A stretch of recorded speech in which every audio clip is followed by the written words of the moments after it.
SADHGURU'S teachings.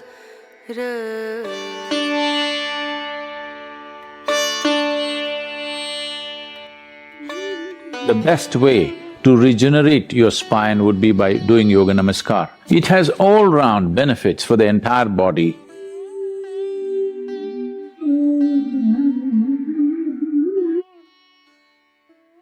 Yoga Namaskar is a powerful system by itself.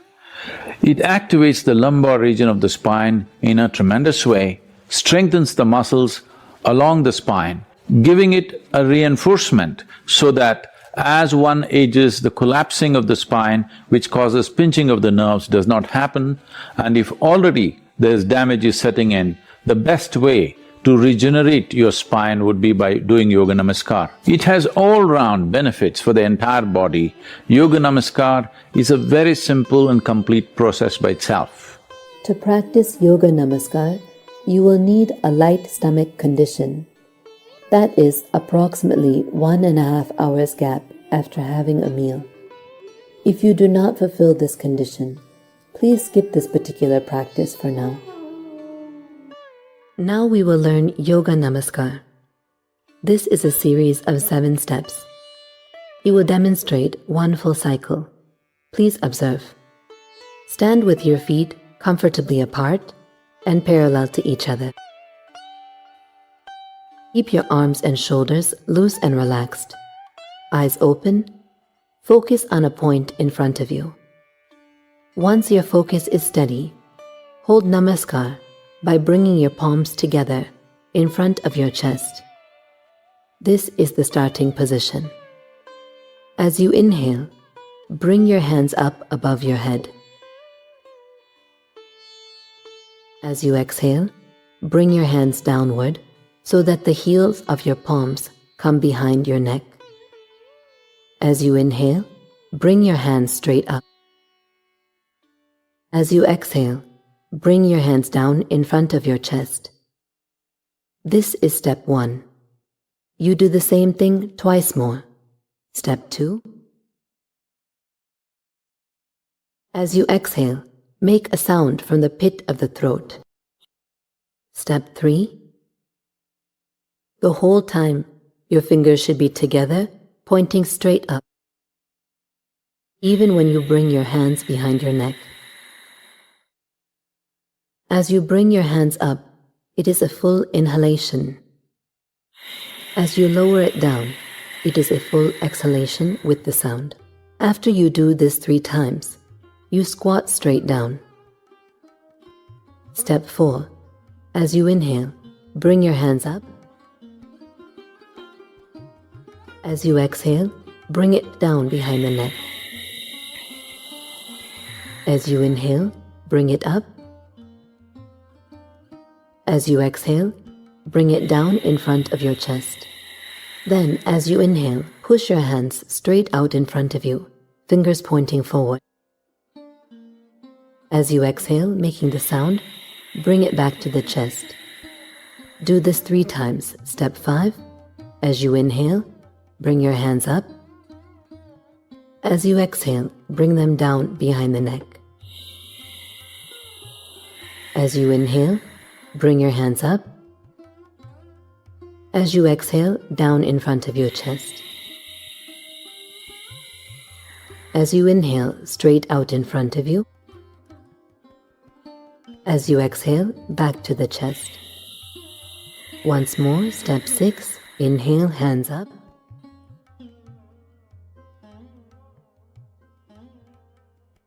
Exhale, down. Inhale up. Exhale down. Inhale, hands straight up. Exhale, hands to the chest. Now step 7.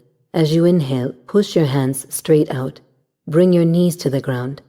Lean forward and place your forehead on the ground.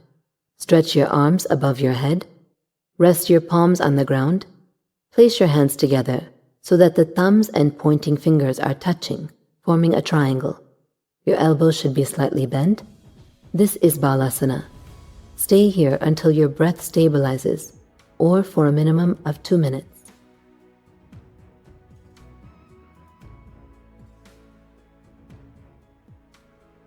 Then gently stand up and come back to the starting position. This is one cycle of Yoga Namaskar. We will look at a few modifications and corrections. If you find it difficult to squat, then you can place a support about 1/2 inch or 1 inch thick below your heels and squat down, ensuring your feet are parallel to each other.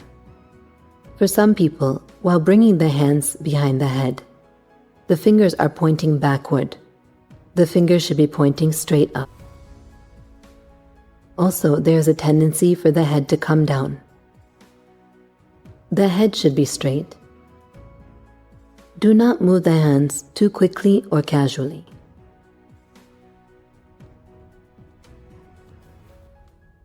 There should be slight tension in the arms as you do the movement.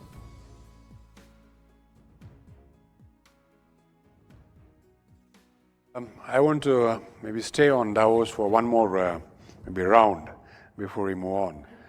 You have seen Davos from 2006 till after the crash of 2008. And just before we came here, we were having a short chat, and you said you addressed depression in the post-2008 period. And of course, you have seen the euphoria of the preceding years. Euphoria to depression.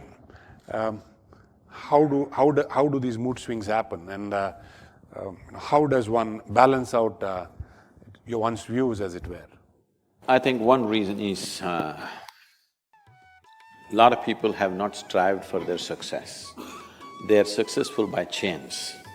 That's why they're euphoric and depressed. If they had crafted their success, you would know the mechanics of success. It doesn't matter what's happening today, you know where you're going anyway. Nobody can take that away from you. So people who do not know the mechanics of what they're doing, the fundamentals of what they're doing, by chance, because of situational help, somebody becomes successful, he is euphoric, he thinks they're hitting a lottery, they're not successful. Hitting a lottery is not success, it's just chance. So because of that, you see too much of these swings. And anyway, as I was telling you, they asked me to handle this session called recession and depression. It was 2008, just then recession had moved into the European and American market. All these billionaires were carrying long faces, so I am supposed to spread it a little bit. Spread a smile, that is. So I said, recession is bad enough. You need depression on top of it. You always dreamed, you want to walk the beach, you want to swim, you want to go play golf. Okay, this is the time, less work, this is not the end of the world. And above all, the way we have structured our economic process in the planet is such that if we fail, we will be depressed.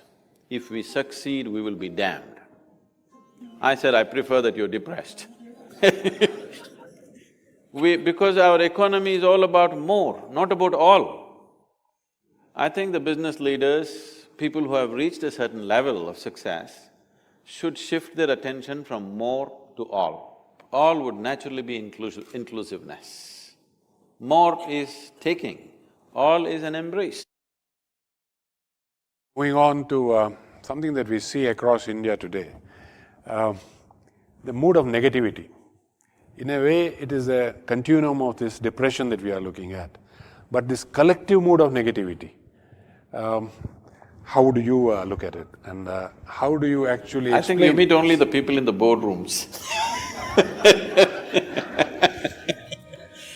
Right now, a lot of people, too many people, including the business leaders and the media, everybody is constantly talking about India will become a superpower, which makes me very apprehensive. You don't have legs and you want to climb Mount Everest.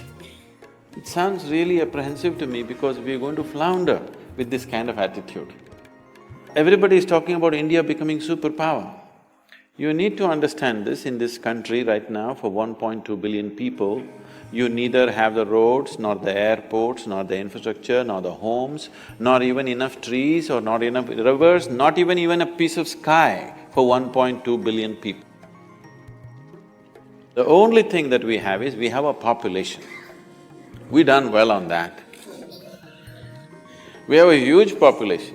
If you transform this population into a very competent, focused, inspired population, yes, we could be a superpower in a different way than you understand superpower in normal sense. Superpower means people have always thought military might and something else, but we will be a superpower because just about anywhere you go, already we see that, but in a much bigger way, every company on the planet could be led by an Indian, that is superpower. We're all over the place. Somebody was telling, see, this is Bharat, Mahabharat is elsewhere else. It's in a different place.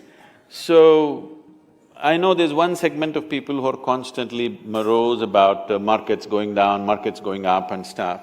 There's another level of people who are too loose in their thought that they think we're going to become a superpower.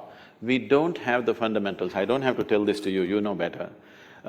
We don't have the fundamentals to become any kind of superpower, it's just too much of nonsense. Our problem is, we're too dramatic in our minds. We exaggerate our success, we exaggerate our failures.